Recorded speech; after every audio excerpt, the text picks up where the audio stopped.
প্রশ্নটা আমি প্রধানমন্ত্রী সফর নিয়ে করব। আমি আপনার পরিষ্কার করে আমরা বহুবার এইবার না এখানেও আমি আজকেও বলেছি যে আমাদের যে সিদ্ধান্তটা হয়েছে সেই সিদ্ধান্তের মধ্যে প্রশ্ন বলা আছে তাদের মূল লক্ষ্যটা হচ্ছে বেগম খালেদা জিয়াকে রাজনীতি থেকে দূরে সরে দেওয়া।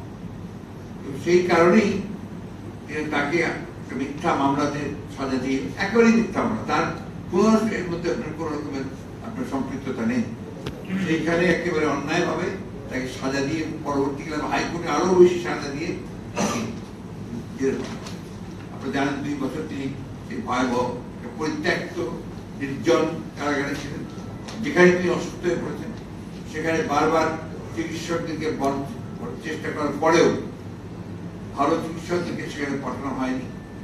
এরপরে করোনা হলো, তারপরে আমরা তাকে পিজি হাসপাতালে শিফট করে নিয়ে আসা হলো, যেখানেও তিনি সুষ্ঠু চিকিৎসা পাননি। যার ফলে যখন তাকে বাসায় নিয়ে আসলো এবং সেটা আপনার শর্ত সাপেক্ষে তিনি কোথাও বাইরে যেতে পারবেন না, সেই সাপেক্ষে দেশেই চিকিৎসা নিতে হবে, তখন তিনি বিদেশে, তখনই তার ধরা পড়লো তার লিভারের প্রবলেম, লিভারের সিরোসিস। লিভার প্রবলেম ছোটখাটো নয়, cirrhosis it's a major disease.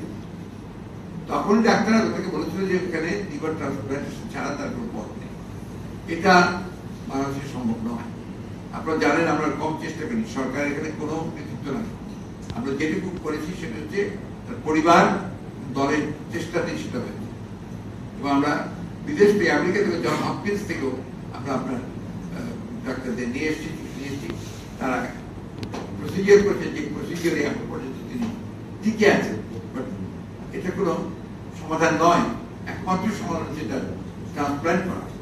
তার যে অনেকগুলো অসুখ আছে, সেই অসুখের জন্যই তাকে একটা এমন চিকিৎসা কেন্দ্রে পাঠাতে হবে যেখানে তার সঠিক চিকিৎসাটা হতে পারে, অন্যান্য মাল্টিফেরিয়াস যে ডিজিজগুলো আছে সেগুলোকে কন্ট্রোল করে। এটাই আপনার বারবার করা হচ্ছে। আমরা অভিজ্ঞতা থেকে বলছি, আমরা বারবার চেষ্টা করেছি, তাকে বাইরে পাঠানোর জন্য সব ব্যবস্থা হয়ে গিয়েছিল, প্রায় তার পরিবারের আপনার আবেদন ক্রমে। ফাইনালি যখন এটা প্রধানমন্ত্রীর কাছে গেছে, প্রধানমন্ত্রী রিজেক্ট করছে। শুধু এটা নয়, আমরা বিভিন্ন মিশনগুলোকেও কাছে আমাদের চিঠি দিয়েছেন, তারা চেষ্টা করেছে, তারা বারবার চেষ্টা করেছে ফেরত আসতে। তারা বলেছে যে সরি উই আর ডান, উনি শুনবেন না। এই চারটা উদ্দেশ্যটাকে পরের থেকে দূরে সুবিধা এবং টাইমিংটা দেখেন। 18 নির্বাচনের ঠিক আগে কিছুদিন আগে তাকে মামলা দেওয়া হলো, মামলা সাজা দেওয়া হলো, তাকে ভেতরে নিয়ে যাওয়া হলো। এই যে বিষয়টা, তারপর থেকে তাকে কোনো মতেই না পায়, তার চলছে। আপনি দেখুন প্রতিবার এই এবার আপনার নির্বাচনের ব্যাপারটাই দেখুন না কেন, একইভাবে দেশনেত্রীকে নির্বাচন থেকে দূরে সরিয়ে রাখা হয়েছে, একইভাবে বিএনপি যারা নির্বাচন থেকে দূরে সরে থাকে সে কোনো মতেই নির্বাচন যেতে না পারে। এই জন্য নির্বাচনের 1 মাস আগে থেকে বিএনপির সমস্ত নেতৃবৃন্দকে গ্রেফতার করে জেলে পাঠিয়ে দেওয়া। এটা জবাব দেওয়া কিভাবে, আমরা এর ব্যাখ্যা কিভাবে করবো? একটাই ব্যাখ্যা, সরকার চায় না যে বিএনপি কোন নির্বাচন আসুক। তারা জানে যে বিএনপি নির্বাচনে আসলে, বিদল নির্বাচনে আসলে তাদের জামানত দেওয়া থাকবে না। এখন তিনি সকাল পর্যন্ত যতটুকু জানি আমি, তিনি ক্যাবিনেট শিফট করা হয়েছে কালকে তাকে, এবং তাও করার কথা না, কিন্তু তিনি আপনার সিসিউতে ব্যক্তিগতভাবে তিনি কিছুতে অ্যাডজাস্ট করতে পারেন না, কারণ সিসিউ ফেসিলিটিস গুলো ক্যাবিনেট শিফট করা হয়েছে, সেখানে সেভাবে তিনি স্টেবল আছেন এখন পর্যন্ত।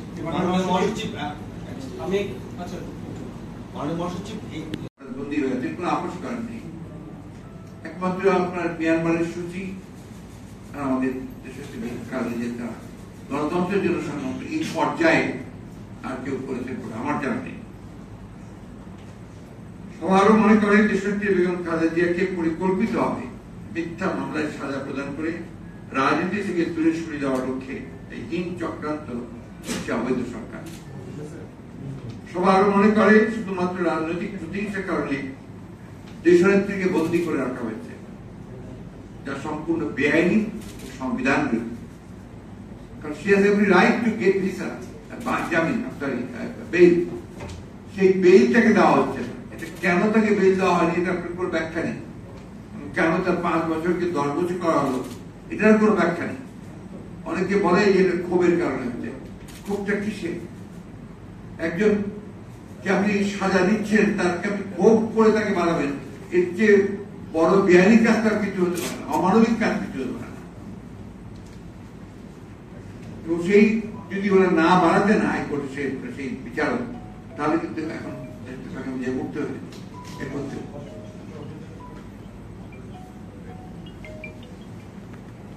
আরো মনে করে শুধুমাত্র রাজনৈতিক প্রতিহিংসার কারণে দেশ থেকে বন্দী করে রাখা হয়েছে, যা সম্পূর্ণ বেআইনি সংবিধান বিরোধী। এই মামলায় জামিন পাওয়া যা সাংবিধানিক অধিকার। সভা মনে করে দেশনেত্রী বেগম খালেদা জিয়া দীর্ঘদিন যাবৎ বিভিন্ন জটিল রোগে ভুগছেন।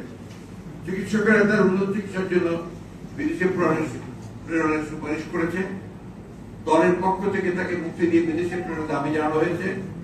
এমনকি পরিবারের পক্ষ থেকে 2 বার তার বিদেশে চিকিৎসার অনুমতি দেওয়া হয়েছে। কিন্তু অবৈধ সরকার তাদের ক্ষমতাকে চিরস্থায়ী করার লক্ষ্যে দেশনেত্রীকে হত্যার উদ্দেশ্যে উন্নত চিকিৎসা থেকে বঞ্চিত করেছে।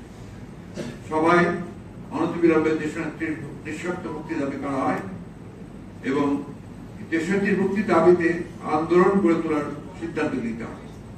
সেই লক্ষ্যে অতি দ্রুত প্রয়োজনীয় কর্মসূচি প্রণয়ন করা হবে। আমরা হয়তো আগামীকালই আমাদের কর্মসূচি প্রদান করব।